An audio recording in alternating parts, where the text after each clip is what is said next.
and I'd be interested to hear your position on the 10th Amendment and how you would see your role in implementing it in Congress. Okay, as I mentioned, the bribe aspect was so one of the things, for example, I believe it's like the seatbelt laws or the helmet laws and so forth, where essentially states were told, you do this or you lose your transportation money. Okay? Universities are told, you do this or you lose your federal grant money. So states are told, you do this or we'll pull Medicare. You do this or we'll pull that. So states, even though they have the 10th Amendment, the ability to say, wait a minute, that's reserved to us, they're still, the federal government has got the purse strings. It's saying, okay, if you want these dollars from us, you'll sing to our tune. One thing that we're going to end up with is much less federal spending.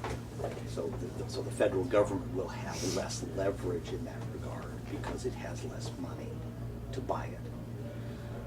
Now, states are not going to be happy because they're using those federal dollars to plug their own budget holes.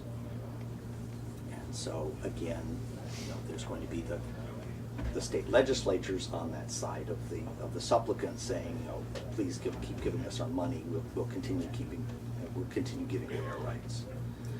With the federal government becoming smaller, then grassroots groups should be then pressuring the state legislatures saying, okay, you're getting this responsibility to do this. Okay, let's make it make sense for Wisconsin. Be it Medicare, be it seatbelts, be it whatever. So I see on the federal level the decrease in spending making it easier for groups like yourself to then go to the state legislature and saying, okay, the federal government's leverage is less. And instead of offering $800 million for a train, they're only offering $1 million for a train.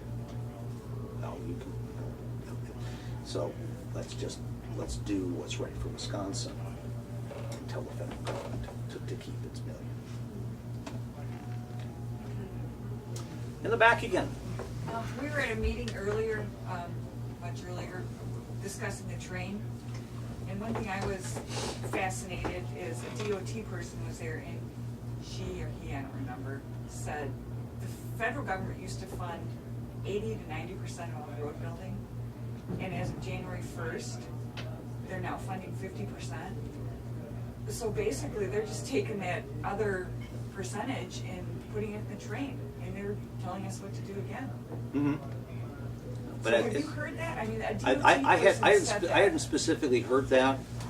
I'm not surprised by it in the sense that moving money around is something that bureaucrats get very good at. I think you should bring that up in your campaign, because I don't think a lot of people realize. Because everyone says, oh yeah, the feds pay 80-90% of the roads. Not anymore. Yeah, well, it certainly, you're right that they used to, and it changes now.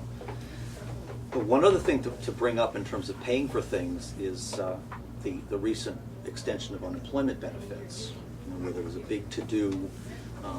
The Democrats wanted to consider it emergency spending, and the Republicans said, okay, we'd like to pay for it with offsetting from something. And the Democrats, again, saying, well, this is an emergency, we have to spend this. But given that the Democrats were not willing to cut anything else, they're really telling us that everything else that the government is spending is more important than unemployment benefits, because they weren't willing to cut anything. They weren't even willing to cut the little Recovery Act signs. They said, no, we still have to spend millions of dollars to put those signs on the roadways. We won't even cut that back to pay for unemployment. So that tells you that currently the way that the Democrats, they total up all the spending they want to do, and then they give us a bill. And frankly, we need to tell them this far, no farther. And the way you do that is is changing the House and voting for me in September and voting for me again in November. David. This is more of a campaign-related question. Yes, we should.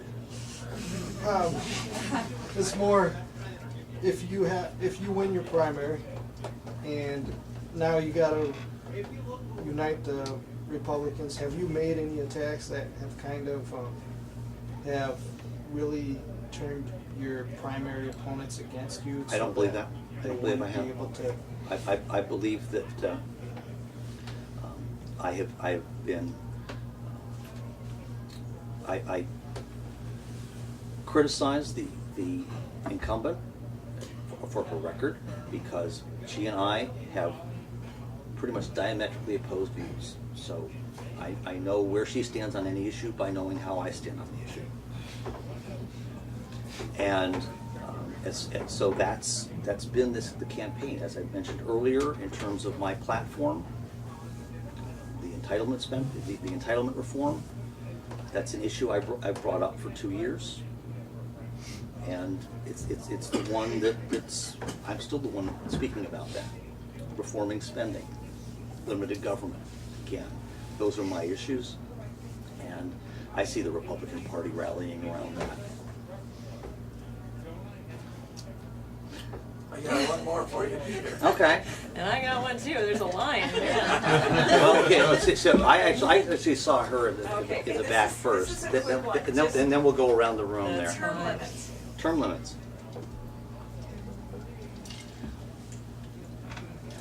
I have no objection to term limits, but given what I see as the big problem, namely where we are right now spending 40% too much, I don't want to, and let's face it, to do term limits is going to require a constitutional amendment.